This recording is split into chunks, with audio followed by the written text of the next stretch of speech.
Melanjutkan kebijakan politik luar negeri Rasulullah.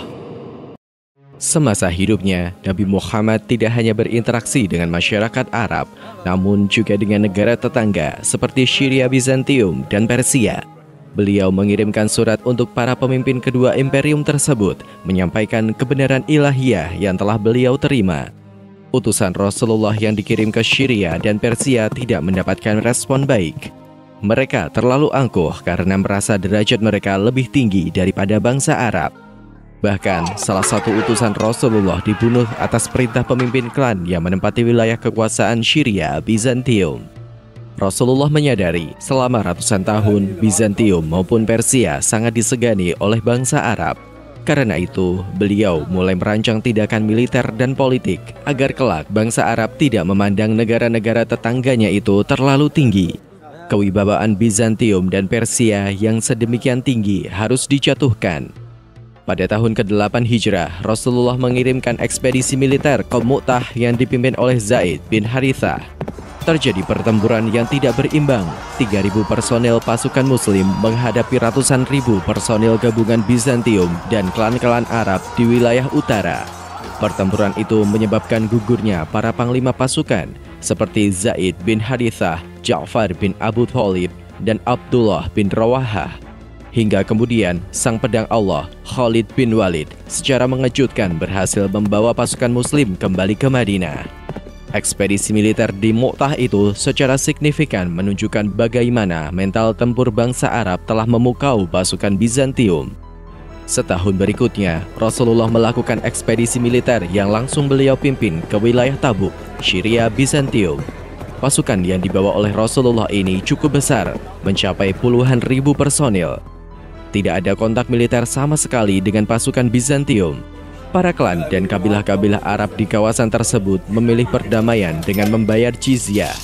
Rasulullah membawa kembali pasukannya setelah berada di Tabuk selama 20 malam. Rasulullah kembali memobilisasi pasukan untuk ekspedisi militer ke Syria, Bizantium pada tahun ke-11 Hijriah. Rasulullah merencanakan pasukan tersebut untuk menyerang Bizantium di Palestina dan Balqa. Sebagai panglima pasukan, Rasulullah menunjuk Usamah bin Zaid. Kepada Usamah, Rasulullah menyampaikan, "Pergilah ke tempat gugurnya ayahmu, lalu seranglah mereka, karena sungguh aku mengangkatmu sebagai panglima atas pasukan ini." Penunjukan Usamah sebagai panglima sempat mendapatkan tentangan. Beberapa orang merasa bahwa Usamah tidak pantas menjabat sebagai panglima. Rasulullah menanggapi hal tersebut dengan berkata, "Jika kalian meragukan kepemimpinan Usamah dan menganggapnya tidak pantas, maka sungguh sebelumnya kalian juga meragukan kepemimpinan ayahnya. Sungguh demi Allah, ayahnya adalah orang yang layak dan sangat tepat untuk memegang jabatan panglima perang. Dan sesungguhnya, ia adalah termasuk orang yang paling aku sayangi." Mobilisasi pasukan berlangsung cepat dan konsentrasi berada di Al-Jurf, sebuah jalur menuju Syria yang berjarak sekitar 4 km dari Madinah. 2 hari setelah mobilisasi pasukan, Rasulullah jatuh sakit. Hingga kemudian beliau tutup usia sehingga pasukan di Al-Jurf kembali ke Madinah. Tidak lama setelah menjabat khalifah, Abu Bakar Ash-Shiddiq memberikan pengumuman bahwa ekspedisi militer yang dipimpin Usamah bin Zaid dilanjutkan. Tidak boleh ada satupun dari personil pasukan Usamah yang masih berada di Madinah. Semuanya harus kembali ke Al-Jurf. Beberapa sahabat dengan mempertimbangkan keamanan Madinah memberikan saran kepada Abu Bakar Ash-Shiddiq. Pasukan tersebut terdiri dari sebagian besar kaum muslimin, sementara orang-orang Arab sebagaimana yang Anda lihat banyak yang membelot. Maka dari itu, tidak semestinya Anda memecah-mecah jamaah kaum muslimin yang ada. Jika Anda tetap mengirimkan pasukan tersebut, maka kaum muslimin yang tersisa di Madinah tinggal sedikit. Sedangkan dari kamp pasukan di Al-Jurf, Usamah mengirimkan Umar bin Khattab untuk meminta izin agar seluruh kontingen dikembalikan ke Madinah. Pasukan ini terdiri dari sebagian besar kaum muslimin yang ada termasuk di dalamnya tokoh-tokoh Islam terkemuka. Aku sangat mengkhawatirkan keselamatan khalifah, tanah haram, dan kehormatan Rasulullah serta kaum muslimin yang lain dari serbuan orang-orang musyrik. Khalifah Abu Bakar Ash-Shiddiq tetap berpegang teguh terhadap pendiriannya. Ekspedisi militer ke Syria Bizantium harus tetap dilaksanakan bagaimanapun situasi dan kondisinya, serta apapun akibatnya. Usamah dan para perwira lainnya terus melakukan segala daya upaya agar Khalifah Abu Bakar membatalkan ekspedisi militer. Berbagai desakan yang semakin menguat itu membuat Khalifah Abu Bakar mengadakan pertemuan darurat. Seluruh kaum Muhajirin dan Ansor dipanggil untuk membicarakan masalah tersebut. Salah satu sahabat yang menentang keras kebijakan Khalifah Abu Bakar adalah Umar bin Khattab. Setelah mendengarkan pendapat dan pandangan dari berbagai pihak, maka Khalifah Abu Bakar mengakhiri pertemuan. Selanjutnya, Khalifah Abu Bakar kembali mengadakan pertemuan secara terbuka dan massal di Masjid Nabawi. Khalifah Abu Bakar dengan penuh semangat menyampaikan kepada hadirin bahwa ekspedisi militer ke Syria Bizantium harus tetap dilaksanakan. Rencana ekspedisi militer ini telah ditetapkan oleh Rasulullah sehingga beliau tidak akan membatalkannya. Demi zat yang jiwa Abu Bakar berada dalam genggamannya, seandainya pun aku mengetahui bahwa binatang buas akan menerkamku, maka aku tetap akan meneruskan pemberangkatan misi militer pasukan Usamah sebagaimana yang telah diperintahkan oleh Rasulullah. Dan seandainya pun di tempat ini hanya tinggal diriku saja yang ada, maka aku akan tetap meneruskan dan merealisasikan misi militer tersebut.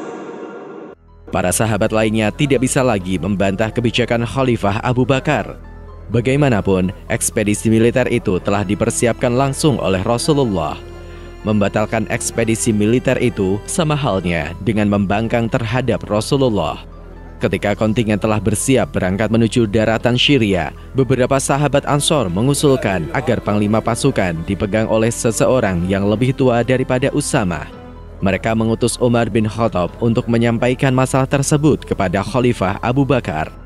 Mendengar permintaan itu, Khalifah Abu Bakar langsung berdiri seraya memegang jenggot Umar bin Khattab dan berkata, "Celaka kamu, wahai Umar.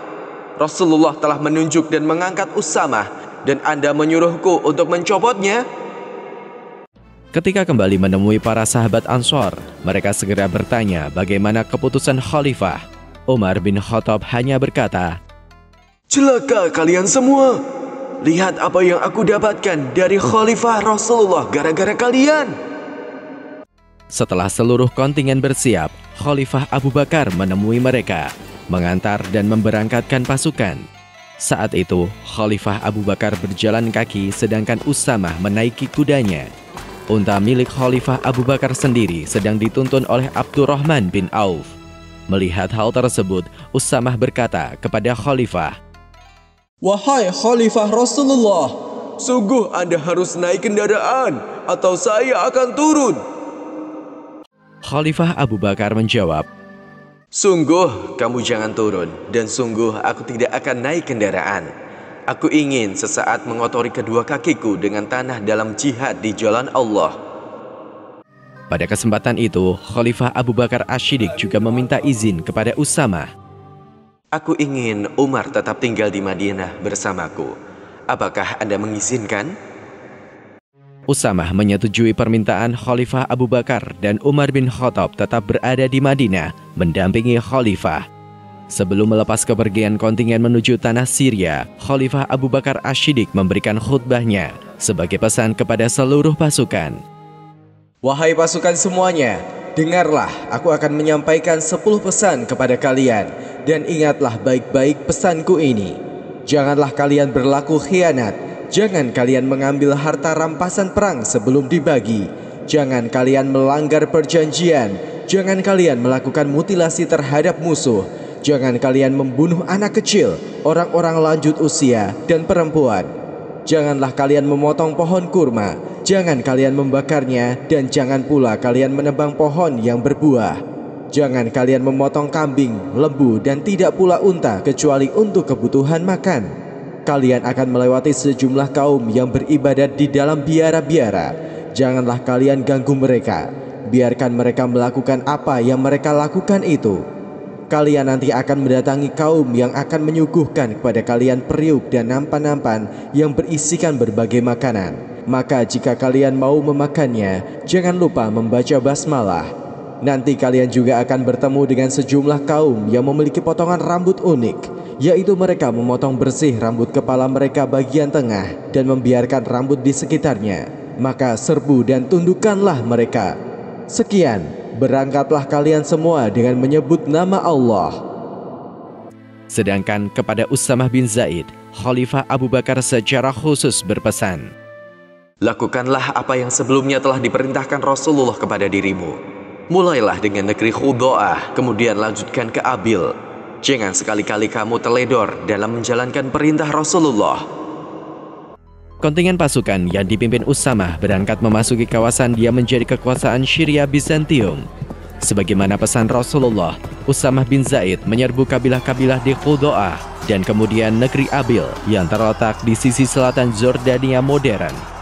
Misi yang diemban Usamah bin Zaid dan pasukannya berlangsung selama 40 hari sejak keberangkatan dan berjalan sesuai rencana.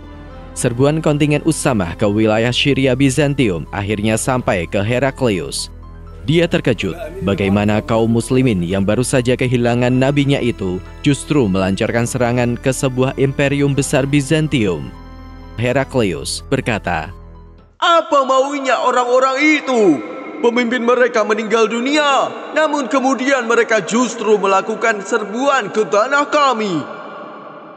Orang-orang dari klan Arab yang diserbu pasukan Usamah menjawab, seandainya mereka tidak memiliki kekuatan, tentu mereka tidak akan mengirimkan pasukan tersebut.